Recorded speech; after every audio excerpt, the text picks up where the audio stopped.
ईरानी बंदरगाह चाबहार पर अमेरिका ने पाबंदियां आयद कर दी, यानी इसका मतलब है कि भारत की खित्ते से छुट्टी हो गई। आमिर रज़ा मेरे साथ मौजूद हैं, उनसे बात करते हैं। आमिर भाई, ये बड़ी डेवलपमेंट हुई है कल। अमेरिका ने चाबहार पर पाबंदियां आयद कर दी हैं, वो बंदरगाह जहां पर भारत की बहुत बड़ी इन्वेस्टमेंट थी। जी बिल्कुल, आपने सही कहा कि बहुत बड़ी इन्वेस्टमेंट थी और ये इन्वेस्टमेंट जो थी ना सिर्फ मुआशी तौर पर थी बल्कि स्ट्रेटजिकली भी थी। स्ट्रेटजिकली इसलिए कि ईरान के साथ पाकिस्तान की एक तवील सरहद है और इसको इस्तेमाल कर कर जो दूरअंदाजी है वो किया करते थे इंडियंस पाकिस्तान के अंदर। आपको अगर कुलभूषण यादव वाला सारा मामला याद हो, फिर उसके बाद इनके 3 मेरीन्स का गिरफ्तारी भी आपको याद हो, तो ये सारे चाबहार से ही आते हैं। अब भी इनकी जो जासूस पकड़े गए ईरान इसराइल वार के अंदर, वो भी वहीं से पकड़े गए। इसको मुआशी तौर पर इस तरह से देखना चाहिए, मैं ये समझता हूँ कि एक नई बंदरगाह ईरान डेवलप कर रहा था जो कि मिडल ईस्ट का मुकाबला करनी थी, यानी दुबई और दुबई जैसी जो बंदरगाहें मिडल ईस्ट में हैं, उनके जवाब में ईरान में एक बंदरगाह तैयार होनी थी। ईरान के लिए ये अच्छा था कि एक गैर मुल्की इन्वेस्टर, क्योंकि ईरान पर तो बहुत सारी मुआशी पाबंदियाँ हैं, तो एक गैर मुल्की इन्वेस्टर आता, वह बंदरगाह डेवलप करता, उसको 10 साल के लिए चलाता और इसके बाद वो चला जाता। ये 10 साल का मुआहदा था और इस पर अरबों डॉलर जो थे इन्वेस्ट कीजिए, यानी आप उसका सिर्फ एक बे, जिसको भेजती बे कहा जाता है, उसकी कीमत ही देख लें तो 120 अरब डॉलर है, 120 अरब रुपया है। तो ये इस तरह से लगता है कि एक बड़ी इन्वेस्टमेंट जो इंडिया करने जा रहा था और बड़ी ज़बरदस्ती के ख़त्े में वो अपनी तजारत को आगे बढ़ाता। चीन और जो रशिया है उसके साथ उसके रवाबत पैदा होते और वो इस बंदरगाह को इस्तेमाल कर कर हर साल अरबों डॉलर कमा सकता था। अमेरिका ने इस पर पाबंदी लगाकर एक नया क्वेश्चन दिया है। आज 19 है, 29 तक इजाज़त दी गई है और उसके बाद इस बंदरगाह पे काम करने वाली तमाम कंपनीज़ को अमेरिका में बैन कर दिया जाएगा। इसमें तजारत करने वालों को ब्लैक लिस्ट में डाल दिया जाएगा और उनके अकाउंट्स जो हैं वो मंजमद किए जा सकते हैं अगर आप चाबहार से करेंगे। इससे 2 फ़ायदे जो हैं उठा रहा है। आपको पता है कि रशिया को एक गर्म पानियों की ज़रूरत है, एक ऐसी बंदरगाह जो सारा साल उसके लिए तजारत कर सके, तो उसके लिए भी चाबहार बड़ी आइडियल थी।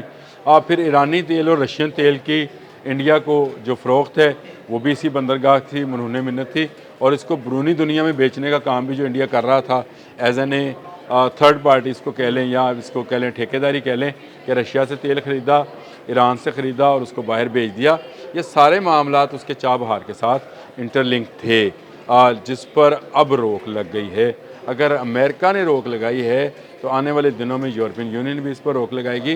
तो इंडिया इस वक्त बहुत ज़्यादा आइसोलेटेड हो गया है। आमिर भाई, इसका फ़ायदा पाकिस्तान को क्या होगा? देखिए, पाकिस्तान अपनी ग्वादर बंदरगाह जो है उसको डेवलप कर रहा है और ये ग्वादर बंदरगाह खटकती है बहुत सारे मुल्कों को और ये इसकी वजह, उसकी बड़ी वजह ये है कि ये फुली कंट्रोल्ड बाय चाइना है, यानी चाइना इस पर अपनी पूरी तजारत को ट्रांसफ़र करना चाह रहा है। वो चाह रहा है कि ग्वादर पोर्ट से ही वो दुनिया भर में अपना माल भेजे। हमने क्या करना है, हमने सिर्फ आने जाने के जहाज़ के डंडा उठाना है और अपने पैसे ले लेने हैं। तो ये पोर्ट्स इतनी भी बनते हैं, जैसे दुबई पोर्ट है, दुबई के शेख जो है वो काम तो नहीं करते, वो दुनिया भर की तजारत दुबई पोर्ट के हिसाब से करते हैं। ईरान ऐसी ही बंदरगाह चाबहार में बनाना चाह रहा था और पाकिस्तान ग्वादर में डेवलप करना चाह रहा है। तो पाकिस्तान की जो है बंदरगाहें जो हैं उनमें ज़्यादा माल आएगा अगर चाबहार की बंदरगाह से इंडिया निकल जाएगा।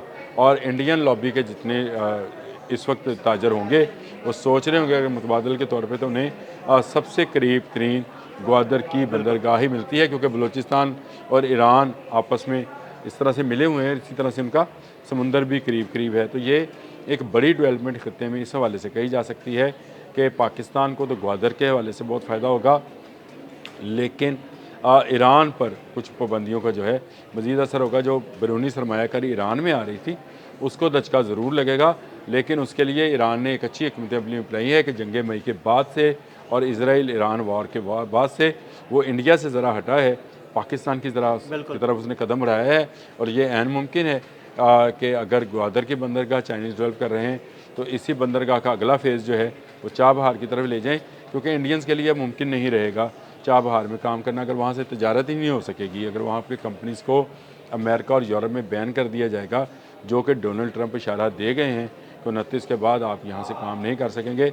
ये उसके बाद जो है ये मामला जो हैं मज़ीद बिगड़ते चले जाएंगे। मैं आइसोलेशन की बात कर रहा था तो किसी ज़माने में हम बहुत ज़्यादा आइसोलेटेड लग रहे थे, लेकिन आज अगर आप ख़त्े में नज़र दुराएं तो आपको भारत अकेला होता नज़र आ रहा है। बिल्कुल ऐसे। और भारत के अकेलापन जो है वो अब उसके सामने उसके फेस से भी नज़र आ रहा है।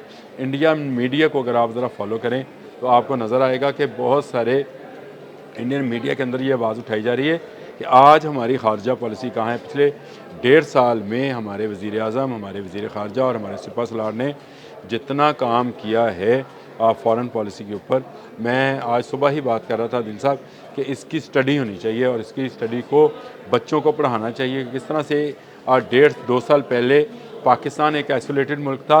आज पाकिस्तान, आप बांग्लादेश, नेपाल, भूटान, चीन, ईरान, अफ़गानिस्तान, आज़रबाईजान, अर्जेंटाइन तक आप पाकिस्तान का नाम देख रहे हैं। सऊदी अरब और गल्फ़ की रियासतें पाकिस्तान पर गाने बनाने, तो ये इतना बड़ा चेंज है आपकी फ़ॉरेन पॉलिसी के अंदर और आपके फ़ॉरेन अफेयर्स के अंदर कि इसकी बाकायदा स्टडी जो है स्टूडेंट्स को करानी चाहिए।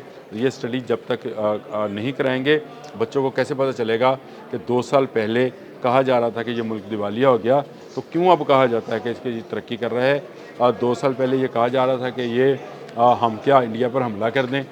आज जो है इंडिया इस बात से डर रहा है कि कहीं पाकिस्तान हम पर हमला ना कर दे, और दुनिया के ममालिक आपसे दफाई मुआहदात कर रहे हैं। ये चाबहार की बंदरगाह से बात शुरू हुई थी, दिफा तक चली गई, इस पर फिर कभी कर लेंगे, लेकिन असल बात यह है कि चाबहार की बंदरगाह से भारत को देश निकाला दे दिया। बहुत शुक्रिया आमिर भाई जी। बिल्कुल, आमिर भाई ने बड़ी तफसील के साथ चाबहार की बंदरगाह के बारे में आपको बताया। अदील अहमद और आमिर रज़ा को इजाज़त दीजिएगा। अल्लाह हाफ़िज़। देखिए, पाकिस्तान अपनी ग्वादर बंदरगाह जो है उसको डेवलप कर रहा है, और ये ग्वादर बंदरगाह खटकती है बहुत सारे मुल्कों को, और ये इसकी वजह, उसकी बड़ी वजह यह है कि ये फुली कंट्रोल्ड बाय चाइना है। यानी चाइना इस पर अपनी पूरी तजारत को ट्रांसफ़र करना चाह रहा है। वो चाह रहा है कि ग्वादर पोर्ट से ही वो दुनिया भर में अपना माल भेजे। हमने क्या करना है, हमने सिर्फ आने जाने के जहाज़ के डंडा उठाना है और अपने पैसे ले लेने हैं। तो ये पोर्ट्स इतनी भी बनते हैं, जैसे दुबई पोर्ट है, दुबई के शेख जो है वो काम तो नहीं करते, वो दुनिया भर की तजारत दुबई पोर्ट के रास्ते करते हैं। ईरान ऐसी ही बंदरगाह चाबहार में बनाना चाह रहा था, और पाकिस्तान ग्वादर में डेवलप करना चाह रहा है। किसी ज़माने में हम बहुत ज़्यादा आइसोलेटेड लग रहे थे, लेकिन आज अगर आप ख़त्े में नज़र दुराएं तो आपको भारत अकेला होता नज़र आ रहा है। बिल्कुल ऐसे। और भारत के अकेलापन जो है वो अब उसके सामने उसके फेस से भी नज़र आ रहा है।